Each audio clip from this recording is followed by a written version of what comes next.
Hi friends, welcome to my channel. ఎప్పుడు వేరే దేశంలో ఉన్న తన అన్నయ్య ఫోన్ కోసం ఎదురు చూసే ఒక తమ్ముడు ఆ రోజు వచ్చిన అన్నయ్య ఫోను, ఆ ఫోన్లో అన్నయ్య మాట్లాడిన మాటలు విన్న ఆ తమ్ముడు భయంతో బిగుసుకుపోతాడు, ఆందోళనలో పడిపోతాడు. మొత్తం భూమి తల్లకిందులైపోతే ఎలా ఉంటుందో అన్నట్టు నిశ్చేష్టుడైపోతాడు. వెంటనే ఫోన్ పెట్టేసి పరిగెత్తుకుంటూ వాళ్ళ ఆవిడ దగ్గరికి వెళ్ళి,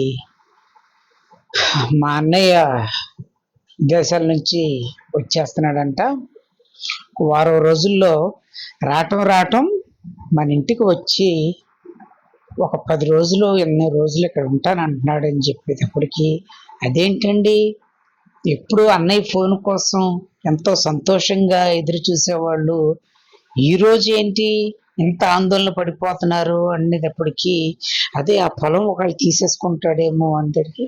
పొలం తీసుకుంటామేంటి, పొలం మందే అన్నారు కదా. ఓకే ఓకే, ఏమి లేదు అంటాడు. చెప్పండి, పర్వాలేదు, ఏంటి మీ బాధ ఏంటి చెప్పండి అంటే, ఇంతకాలం నీకు చెప్దాం అనుకున్నాను కానీ నీకు నేను చెప్పలేదు, సరే ఇప్పుడు సందర్భం వచ్చింది కాబట్టి చెప్తున్నాను అని చెప్పి, మా నాన్న చదువు అయితే చదువుకోలేదు కానీ మా ఇద్దరికి సరిపడా కొన్ని ఎకరాలు పొలం సంపాదించాడు. నేను బాగా చదువులో నెంబర్ 1గా ఉండేవాడిని, కానీ కాలేజీలకి వెళ్ళి పై చదువులకి వెళ్ళేటప్పటికి ఫ్రెండ్స్తో వ్యసనాలకు అలవాటు పడిపోయి, పేకాటకి తాగుడికి అలవాటు పడిపోయి, నా డబ్బులు నాకు సంబంధించిన ఏదైతే పొలమును వేరు చేసి ఇచ్చారో అదంతా అయిపోయిన క్షణాన్న ఏం చెయ్యాలో అని ఆలోచిస్తూ చచ్చిపోదాం అనుకునే టయానికి అరకొర చదువులతో అత్యవసర మార్కులతో పాస్ అయిన మా అన్నయ్య ఈ చదువు వల్ల మనకి జీవితంలో నిలబడలేము అనుకున్నాడో ఏమో, చిన్న హోటల్ బిజినెస్ స్టార్ట్ చేసుకున్నాడు. అలాగ అంచెలంచెలుగా ఎదిగి వేరే స్టేట్లోకి వెళ్ళి బాగా హోటల్ పెట్టి అనేకమైన బ్రాంచులు సంపాదించి కోట్లు సంపాదించిన తర్వాత విదేశాలకు వెళుతూ నాతో ఒకే ఒక మాట చెప్పాడు, అరే నేను ఎలాగో డబ్బు సంపాదించుకుని వెళ్ళిపోయాను, కానీ నువ్వు ఈ డబ్బు ఉండటం వల్లే ఈ వ్యసనాలకు అలవాటు పడిపోయి అవన్నీ పాడు చేసుకున్నావు, కానీ నాన్న కూడా లేడు నిన్ను ఆదుకోవటానికి. నాకేదైతే భాగం ఉందో ఆ పొలం మొత్తం నేను వచ్చే వరకు నువ్వు పండించుకో, అందులో ఏం వేసుకుంటే వేసుకో, డబ్బు మాత్రం బాగా సంపాదించుకో, వ్యాపారం చేసుకో, నేను వచ్చిన తర్వాత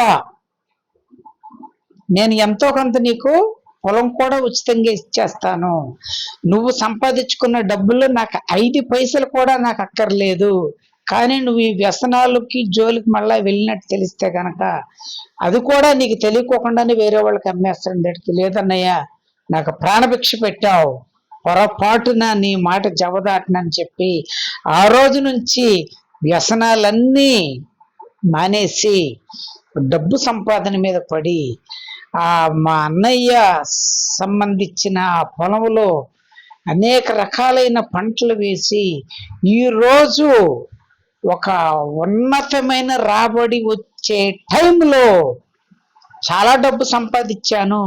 కానీ అన్నయ్యతో ఎప్పుడు, అన్నయ్య ఈ సంవత్సరం వర్షాలు సరిగ్గా లేవు, సరిగ్గా పండలేదంటే మనందరికీ ప్రతి పండక్కి డబ్బులు ఇచ్చేవాడు, బట్టలు కుట్టించుకోరా నేను దగ్గర లేరని చెప్పి, లేదు నాకు ఇలాగ అవసరం ఉందంటే విచ్చలవిడిగా డబ్బులు ఇచ్చేవాడు, కానీ వ్యసనం మానేసావా అని ఒక్క మాట అడిగేవాడు. మానేసాను అన్నయ్య అని చెప్పేవాడు, మీతో కూడా మాట్లాడేవాళ్ళం. కానీ ఈరోజు ఆ సంపాదించిన పొలం అంతా వెళ్ళిపోతే మరి నేను ఎలా తట్టుకోవాలో నాకు అర్థం కావట్లేదు అందరికి.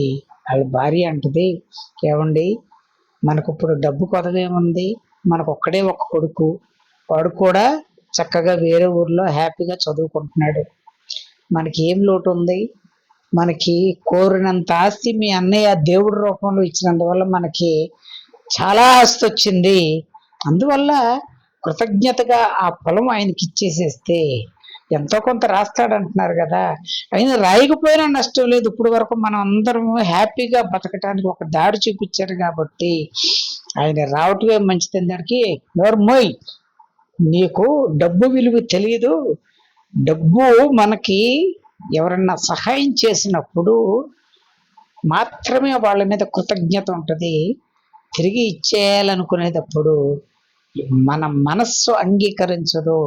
ఎందుకంటే నా సొంత పొలంలాగా దాన్ని నేను పండించుకున్నాను, కష్టపడ్డాను అంటే అందుకే కదండి మీకు అందులో 5 పైసలు కూడా ఇవ్వద్దని చెప్పారన్నారు కదా. అంటే అయినా సరే ఈ పొలం మాత్రం నాకే దక్కాలి, ఇందుకు నేను ఏం చేయటాకైనా వెనకాడను అని చెప్పేటప్పటికి వీళ్ళావిడి ఎంత మొత్తుకున్నా సరే ఆయన వినడు అన్నట్టుగానే కొన్ని రోజులకి ఆయన అన్నయ్య, ఆయనకు ఒకే ఒక కూతురు ఇక్కడ విదేశంలో ఎంబీబీఎస్ కంప్లీట్ అయిపోయి హాలిడేస్కి వస్తారు, వచ్చిన తర్వాత హ్యాపీగా ఎంజాయ్ చేస్తారు, అన్నీ తిరుగుతారు. కానీ వాళ్ళ తమ్ముడికి ఆందోళన, ఎప్పుడెప్పుడు పొలం దగ్గరికి వెళ్దామంటాడు, ఈ సంపాదించినవన్నీ చూసి కన్ను కొట్టి అరే నీకు ఇంతే ఇస్తాను, నా పొలం నాకు మిగిలింది రాసేసుకోమని అంటాడేమోనన్న భయం మాత్రం అతన్ని వేధిస్తూనే ఉంది. అందుకోసమని వాళ్ళ అన్నయ్యకి అసలు ఐడియా లేదు, కానీ ఇతనికి మాత్రం ఐడియా ఉంది, అతను ఊహించుకుంటున్నాడు. ఇప్పుడు వరకు రారాజులో బతికిన నేను ఇంత భయంతో ఎందుకు బతకాల్సి వస్తుంది, ఈ భయాన్ని తొలగించుకోవాలంటే ఏం చెయ్యాలి అని ఆలోచనలో పడతాడు. అలాగే ఒక రోజు వాళ్ళ పెదనాన్నోళ్ళు వచ్చారంటప్పటికి వాళ్ళ తమ్ముడు కొడుకు కూడా వేరే ఊరి నుంచి రావటం, బయటికి వెళ్తాడు. వెళ్ళిన తర్వాత ఈ అమ్మాయి కూడా రాత్రి ఊరు ఎలా ఉంటుందో చక్కగా చూద్దామని చెప్పి అలా వెళ్తూ ఉండేటప్పటికి కొంతమంది అక్కడ వైన్ షాప్ ఒకటి ఉంటుంది, తాగిన వాళ్ళు ఈ అమ్మాయి యొక్క అందాన్ని చూసి నోటుకొచ్చినట్టు మాట్లాడి ఆ అమ్మాయి మీదకి రాబోయేటప్పటికి అందులోనే ఉన్న వాళ్ళ తమ్ముడు, ఐ మీన్ తమ్ముడు కొడుకు వాళ్ళ ఫ్రెండ్స్ని కొడదామని వెళ్ళేటప్పటికి ఎరా వాడు మా అక్కనే అంటాక మీకు ఎంత ధైర్యం రాని కొడతాకి వెళ్ళేటప్పటికి ఎరా నువ్వు ఎన్నిసార్లు వేరే వాళ్ళ మీద కామెంట్ చేసినప్పుడు ఏమైందిరా మరి ఆ బుద్ధి, ఈ రోజు నీ అక్కనేటప్పటికి నువ్వు మమ్మల్నే కొడతావని చెప్పి వాళ్ళందరూ కలిసి ఇతన్ని చితక్ కొట్టేసి పారిపోతారు. సరే అని గబగబా అమ్మాయి అక్కడ దగ్గరలోనే ఒక చిన్న డాక్టర్ దగ్గరికి తీసుకెళ్ళి అతని కట్లు అవన్నీ వేపించి ఇంటికి తీసుకొచ్చారు. అరే ఏమైందిరా అందరికి, ఏమీ లేదు నాన్న, చిన్న యాక్సిడెంట్ అయింది ఇలాగా చెప్పేసి తప్పించేస్తే, సరే వాళ్ళ నాన్న కూడా అంత పట్టించుకోడు, ఎందుకంటే ఆయన ఆందోళన వేరు, ఇతను కూడా పెద్ద దెబ్బలేం తగలవు. ఆవిడ ఇంట్లోకి తీసుకెళ్ళిన తర్వాత వాళ్ళ అక్క కూర్చోబెట్టి, తమ్ముడు ఎందుకురా నువ్వు వేరే చోట వేరే ఊర్లో నువ్వు బాగా చదువుకుంటున్నావని నాన్న నీ పేరు ఎత్తని రోజు లేదురా, ఎందుకనంటే బాబాయ్ కూడా చిన్నప్పుడు బాగా చదివేవాడంట, కానీ వ్యసనాలకి ఫ్రెండ్స్కి అలవాటు పడిపోయి ఉన్న పొలం అంతా చేసేసారంట, ఖర్చు పెట్టేశారంట, మరి అదే రూట్లో నువ్వు వస్తున్నట్టున్నావురా, ఒక్కసారి ఆలోచించు, నీకు ఒకటే చెప్తున్నాను రా, చక్కగా నువ్వు చదువుకుంటే నేను ఎలాగో డాక్టర్ని అయ్యానురా, మా డాడీకి ఎప్పుడు అంటూ ఉండేవాడు, కానీ మా నాన్నే ఒక సర్ప్రైజ్గా చెప్తాను మా తమ్ముడికి అన్నాడురా, కానీ వాళ్ళ నాన్నకంటే నా తమ్ముడుగా నిన్ను ఆ సీక్రెట్ చెప్తున్నానురా. ఇప్పుడున్న పొలం మొత్తం చిల్లిగవ్వ కూడా మా నాన్న తీసుకోరు, నాకు కూడా అక్కర్లేదు, నీకే నీ పేరు మీదే రాస్తానన్నాడురా. అందుకోసమని ఆ డబ్బు గనక నీకు వస్తే నువ్వు ఇంకా పాడైపోతావేమోరా తమ్ముడు.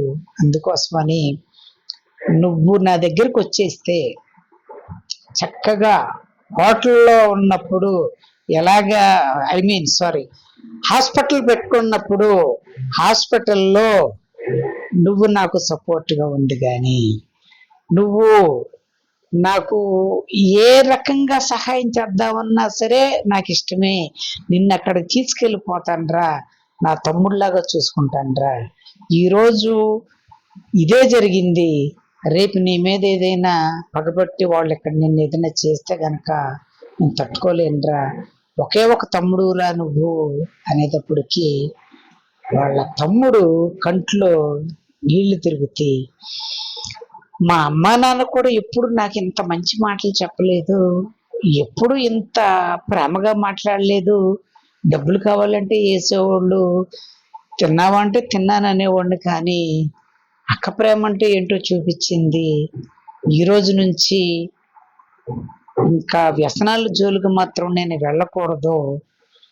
పొలం ఇచ్చినా ఇవ్వకపోయినా సరే మా అక్కని నేను కంటికి రెక్కలా కాపాడుకోవాలని 4 రోజులు అయిన తర్వాత ఒక రోజు వచ్చి, అక్క నువ్వు అన్నట్టుగానే ఈ రోజు నుంచి నేను చెడు వ్యసనాలకి అలవాటు అవ్వనక్క, వదిలిపెట్టేస్తాను అక్క, కానీ నువ్వు అన్నట్టు మీతో పాటు నన్ను మీ దగ్గరికి తీసుకెళ్ళిపో అక్క అందరికి, తప్పనిసరిగా తీసుకెళ్తాను. కాకపోతే నాన్న వాళ్ళ తమ్ముడిని ఆట పట్టించుకుంటాకి, బాబాయ్ని ఆట పట్టించటానికి కొన్ని రోజులు అక్కడే ఉండి రిజిస్టర్ ఆఫీస్కి వెళ్ళి నేను నా పేరు మీద రిజిస్ట్రేషన్ చేపించేసుకుంటాను పొలం అని చెప్తాను. అప్పుడు ఆడ ముఖంలో బాధ కనపడద్దో సంతోషం కనపడద్దో నేను చూడాలి అని చెప్పి మీ నాన్న ఇంకా 4 రోజులు ఉందామని అంటున్నారు. మా నాన్న అంటున్నారు, అది అయిపోయిన తర్వాత ఎలాగో రాసేస్తారు కాబట్టి మనం వెళ్ళిపోదావురా తమ్ముడు, అప్పుడు వరకు నువ్వు కూడా ఏమీ చెప్పొద్దు, మీ బాబాయ్కి చెప్పొద్దు అంటే, లేదక్క నేను పొరపాటు చెప్పనక్క, అసలు అలాంటివి పట్టించుకోను, వాళ్ళిద్దరు అన్నదమ్ములు కదా, వాళ్ళకి కూడా మాత్రం హ్యాపీనెస్ ఉండాలి కదా, అయినా నాన్న కూడా నేను సంతోషంగానే ఇచ్చేస్తాడు అనుకుంటున్నాను అనేటప్పటికి సరేగా చూద్దాం అనుకుంటారు. అలాగ అయిపోయిన తర్వాత ఒకరోజు వీళ్ళ తమ్ముడికి ఎందుకు నైట్ నిద్ర సరిగ్గా పట్టక బయటికి అలా తిరిగొద్దామని వెళ్ళేటప్పటికి పక్కనే వీళ్ళు వేసుకొచ్చిన కారు పక్కనే ఉండి వీళ్ళ నాన్న మాట్లాడుతూ ఉంటాడు, ఫోన్లో మాట్లాడతాడు. అరే మా అన్నయ్య ఇప్పుడే చెప్పారు, రేపు రిజిస్టర్ ఆఫీస్కి వెళ్ళి పొలాన్ని నా పేరు మీద రిజిస్టర్ చేసేయాలి అని అన్నారు. రేపే బయలుదేరి వచ్చేస్తున్నాడు మా అన్నయ్య. ఆయన బయలుదేరిన మరుక్షణం మీరు ఆయన్ని కారు వేసుకొని వస్తారు, మీరు అక్కడ ఆయన ఎలాగా చంపుతారో నాకు తెలియదు, ఫ్యామిలీ మొత్తం యాక్సిడెంట్ రూపంలో చచ్చిపోవాలి అనేటప్పటికీ పిచ్చెక్కిపోద్ది వీళ్ళ అబ్బాయికి. ఏం చేయాలో తెలియక లోపలికి వెళ్ళి మంచం మీద పడుకొని, ఒక పక్కన అక్క, ఒక పక్కన వాళ్ళ పెదనాన్న, ఆ పెద్దమ్మ, వీళ్ళ చూసిన ఆప్యాయత, వాళ్ళు వీళ్ళకి డబ్బులు ఇవ్వటం, అసలు విషయం అంతా, అసలు ఆ పొలం ఎలా వచ్చిందో అన్ని చెప్పిన తెలుసుకున్న విషయాలన్నీ గుర్తుకొస్తుంటే మా నాన్న ఇంత దుర్మార్గుడు అనుకోలేదు, చివరికి వీళ్ళ చంపించే స్థాయికి వచ్చేసాడు అన్నమాట అని చెప్పి అలాగే ఆలోచిస్తూ నిద్రపోతాడు. పొద్దున్నే వద్ది బయలుదేరదాం రిజిస్టర్ ఆఫీస్కి అనుకునే లోపు కరెక్ట్గా కారు ఎక్కుతాను, అరే తమ్ముడు ఇన్ని రోజులు నీ దగ్గర ఉన్నానురా, కనీసం రాన్నయ్య పొలం చూద్దామని ఇప్పుడు కూడా ఒక మాట అనలేదు ఏంట్రా నువ్వు అనేటప్పటికి, లేదన్నయ్య వర్షాలు పడినాయి కదా, ఆ బురదలో నువ్వు ఎందుకులేంటే, బురద లేదు ఏమి లేదురా, మనం చిన్నప్పుడు వర్షంలో ఆడుకోలేదా, మధ్యాహ్నం నుంచి వెళ్దాము, పొద్దున్న అంతా వెళ్ళిపోయి చక్కగా మన తోటలో అవన్నీ తిరిగేసిన తర్వాత వెళ్దాం అందరికి ఇది గుండె ఇంకా జారిపోద్ది. సరే అన్నయ్య నేను అక్కడ దారి ఎలాగుందో చూసి వస్తాను, మీరు ఇంట్లో కాసేపు రెస్ట్ తీసుకోండి అని చెప్తా. అంతా వీళ్ళ అబ్బాయి వింటా ఉంటాడు. గబగబా వెళ్ళిపోయి ఎక్కడో ఒక సరిహద్దు రాయి, అప్పుడు విదేశాలు వెళ్ళేటప్పుడు ఇతనికి ఇక్కడ వరకు నీది, మిగతాదంతా నాది, కానీ నువ్వు పండించుకున్న తర్వాత నీకు కొంత ఇస్తానని చెప్పాను కదా, అప్పుడు గుర్తుకుంటాను కోసం ఈ సరిహద్దు రాయి ఇక్కడ పెడుతున్నానని చెప్పేటప్పటికి దాని పక్కన ఒక పెద్ద మామిడి చెట్టు, బీభత్సమైన ఎండాకాలం కదా, అద్భుతమైన ఫలాలు ఇచ్చి నిండిపోయి ఉంటుంది. కానీ దాని అవతల దూరంలో వీళ్ళ అన్నయ్య సరిహద్దు రాయి ఉంటుంది. వెంటనే అమ్మో, కనీసం ఇక్కడ వరకు మా అన్నయ్య తీసేసుకున్నా సరే చాలా లక్షలు కలిసి వచ్చేస్తుందని చెప్పి ఆ రాయిని, ఎక్కడో ఉన్న సరిహద్దు రాయిని తీసుకొచ్చి ఆ మామిడి చెట్టు పక్కన పెట్టేసి అక్కడ పాతేసి, అన్నయ్య ఒకళ్ళు వస్తే అదేనన్నయ్య అప్పుడు నువ్వు ఇస్తారని చెప్పిన సరిహద్దు రాయి ఎలాగే ఉంచానన్నయ్య, నీ మీద ప్రేమతో రోజు దీన్నే మొక్కుంటున్నాను, అందుకే ఇది నీకు శుభ్రంగా కనపడుతుందని కూడా చెప్పొచ్చు అని చెప్పి ఒక గంట అయిన తర్వాత తిరిగి వెళ్ళి రండి అన్నయ్య వెళదామని చెప్తారు. చక్కగా వాళ్ళకి ఏమీ ఈ పొలములో ఎక్కడ వరకు భాగం ఉంది ఏంటి అడగాలని ఉద్దేశం లేదు కాబట్టి వాళ్ళు ఫ్రీగానే ఉన్నారు, అందరూ ఫ్యామిలీ మొత్తం వెళ్తారు. కానీ అక్కడికి వెళ్ళిన కాడ నుంచి ఎక్కడ వరకు నీ పొలం ఎక్కడ వరకు నా పొలం అని సరిహద్దు రాయి అడుగుతాడేమో అని చెప్పి తడబడుతూ భయపడుతూ ఆందోళన పడుతూ ఉన్న ఆయన తమ్ముడు ఒక చోటకు వచ్చిన తర్వాత వాళ్ళ అన్నయ్య అంటాడు, అరే తమ్ముడు ఈ చెట్టు మీద మామిడికాయలు భలే కాచినాయి రానేటప్పటికి, అవునన్నయ్య చాలా రుచిగా ఉంటాయి అన్నయ్య, కొంత తింటారా మీరు అని ఆయన్ని డైవర్ట్ చేసి అక్కడే ఆపించేసి, ఇంకా చాలే అన్నయ్య లోపలికి ఇవన్నీ ఇంకేం వెళ్దామని తీసుకెళ్ళొచ్చు, చక్కగా కొన్ని మామిడికాయలు కొంటే కోసి కింద పెట్టి వాళ్ళని ఇక్కడే ఒక గంట సేపు తినేలాగా ఆ మాటలు ఈ మాటలు చెప్పుకునేలాగా ఏర్పాటు చేద్దామని చెప్పి గబగబా ఎందుకురా ఇప్పుడు కొయ్యటం ఎందుకురా అందరు, లేదన్నయ్య కింద కాయలు అంత బాగోవు పైన ఉంటాయి అని చక్కగా చెట్టు కొమ్మ మీదకి వెళ్ళి కోస్తూ ఉండి ఒక కొమ్మ పట్టుకోవటం, ఆ కొమ్మ ఇరిగిపోవటం,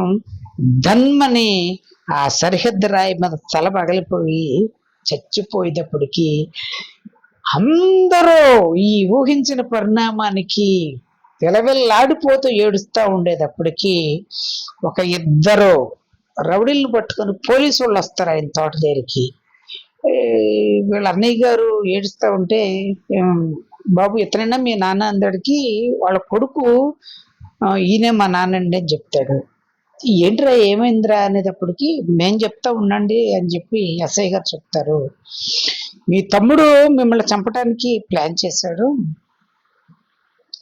దీనికోసం ఒక లారీతో మిమ్మల్ని గుర్తించేయమని కూడా ప్లాన్ చేశాడు, ఆ విషయం వాళ్ళ అబ్బాయే మాకు ఫోన్ చేసి చెప్పాడు, అందుకోసమని అతను అరెస్ట్ చేసి తీసుకెళ్దామని మేము వచ్చాం, కానీ దేవుడు విధించిన శిక్ష అతను గనక బతుకుంటే గనక ఇంకెంతో మంది జీవితాలు నాశనం అయిపోతాయి అని చెప్పి ఈ శిక్ష చూసి ఇతను మేము ఏం చేయలేకుండా వెళ్ళిపోతున్నామని చెప్పి, బాబు నువ్వు ఒక పేపర్ మీద రాసి ఇచ్చేసి వెళ్ళిపోతాం, మేము ఇతను తీసుకొని వెళ్ళిపోతామని అనేటప్పటికి వాళ్ళ అబ్బాయి పేపర్ తీసుకోవటానికి వెనక్కి వెళ్తాడు. వాళ్ళ అన్నయ్య వదిన చివరికి వాళ్ళ భార్య కూతురు ఏం చేయాలో అర్థం కాదు, ఏంటి ఇంత దారుణం, ఏంటి ఇంత ప్రేమించాం వీళ్ళని, చచ్చిపోయిన వాడిని బ్రతికిచ్చాం, అయినా సరే కోట్లు సంపాదించుకున్నాడు మా డబ్బుల మీద, అయినా ఈ డబ్బు మీద ఇంత వ్యామోహం పెట్టుకొని సొంత అన్ననే చంపేద్దాం అనుకుంటున్నాడా అన్న బాధని ఇముడ్చుకోలేక విలవెల్లాడిపోతున్నాడు ఈ రోజుల్లో జరిగే సిచ్యువేషన్ లాగా. ఎందుకనంటే తల్లి లేదు, తండ్రి లేదు, అన్న లేదు, వదిన లేదు, రిలేషన్స్ లేవు, ఫ్రెండ్స్ ఏమీ లేవు.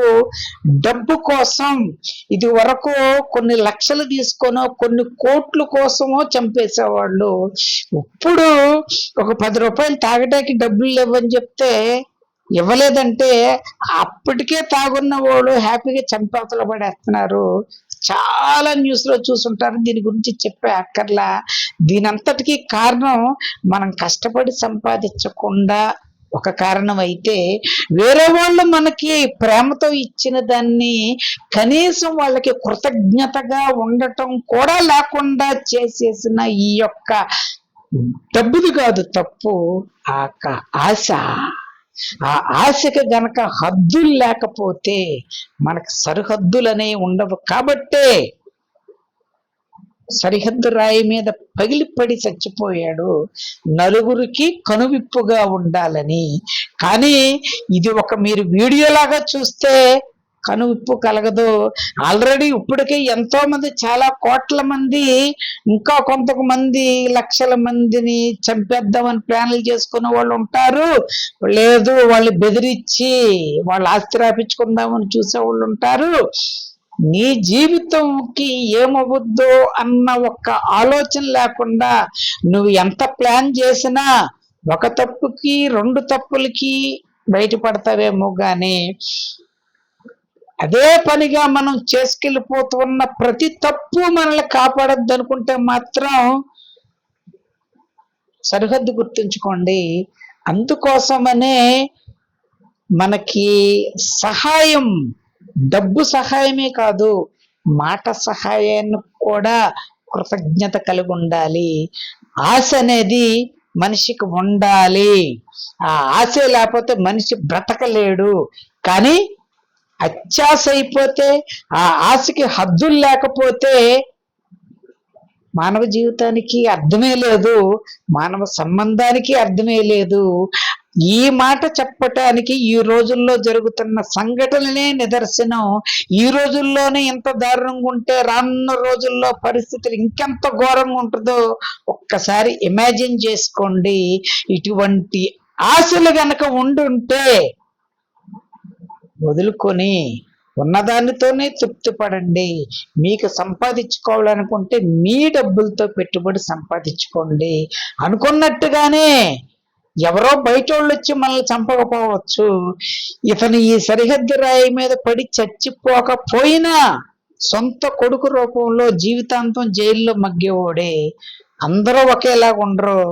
ఈ ఇంట్లో కొడుకే నీకు విరోధంగా తయారాడంటే నువ్వు ఎంత పరమ దుర్మార్గమైన పనులు చేస్తున్నావో, లేదు ఇంట్లో తల్లిదండ్రులు మంచోళ్ళైనా కొడుకులు తిరగబడుతున్నారంటే నువ్వు ఎంత దుర్మార్గంగా ఉన్నావో, కూతురు దుర్మార్గంగా ప్రవర్తిస్తున్నారంటే ఎంత దుర్మార్గంగా ఉన్నారో ఒక్కసారి ఆలోచించండి. ఫైనల్ గా అక్కిచ్చిన ఆ యొక్క అభయంతో ఆ తమ్ముడు చివరికి ఏమన్నాడంటే, పెదనాన్న, ఈ యొక్క పొలం వల్లే మా నాన్న వ్యసనాలకి వెళ్ళిపోయాడు, నాశనం అయిపోయి ఉన్నదంతా ఆర్పేసుకుంటే నువ్వు వచ్చావు. ఈ రోజు ఆ ఆస్తి కోసమే మిమ్మల్ని చంపేయాలనుకున్నాడు. అందుకోసమని ఈ ఆస్తిలో నాకు చిల్లు గవ్వొద్దు. మా అక్క నన్ను తనతో పాటు తీసుకెళ్తానని నాకు మాట ఇచ్చింది. నేను జీవితాంతం మా అక్కని కంటికి రెప్పలా కాపాడుకుంటాను. నన్ను ఎక్కడ వేరే దేశం తీసుకెళ్తుంది అని నాకు మాటిచ్చింది. హాస్పిటల్ పెట్టుకుంటాను రా అని మాటిచ్చింది. నువ్వు ఒకే ఒక్క వ్యసనం వదలరా అని నన్ను చెప్పింది. నేను ఆ రోజే మారిపోయాను. కాబట్టే ఈరోజు మా నాన్నను కూడా అరెస్ట్ చేపించడానికి నేను వెనకాడలేదు. ఈ ఒక్క నమ్మకం ఉంటే ఈ ఆస్తి మొత్తం మీ ఇష్టం వచ్చిన వాళ్ళకి రాసేయండి అనేటప్పటికీ, మరి నిన్ను ఒక్కడనే తీసుకెళ్తే మరి మీ అమ్మ ఎలాగరా అంటే అది మీ ఇష్టం అనేటప్పటికీ వెంటనే వాళ్ళ పెదనాన్న అంటే తోడుకోడలు వచ్చి, కొడుకు తల్లిని వేరు చేసే అంత ఇది మనకు లేదమ్మా, అందరం కలిసే ఉందాం, ఇంక విదేశాలు కూడా వెళ్ళవలసిన అవసరం మాకు లేదు, ఇక్కడే ఈ ఊర్లోనే నా కూతురు హాస్పిటల్ పడద్ది. అదంతా మనందరం కలిసి చూసుకుందాం అని చెప్పి ఒక అంగీకారానికి వచ్చేటప్పటికి వాళ్ళ తండ్రి చనిపోయాడన్న సంగతి కూడా మర్చిపోయారు వాళ్ళ ఇంట్లో వాళ్ళు. అతి కొద్ది కాలంలోనే హాస్పిటల్ పెట్టడం, పేరు ప్రఖ్యాతలు గల ఒక మంచి సర్జన్గా ఆవిడ సెటిల్ అవ్వటం జరిగి తీరింది. ఇప్పటికీ హాస్పిటల్ ఉంది.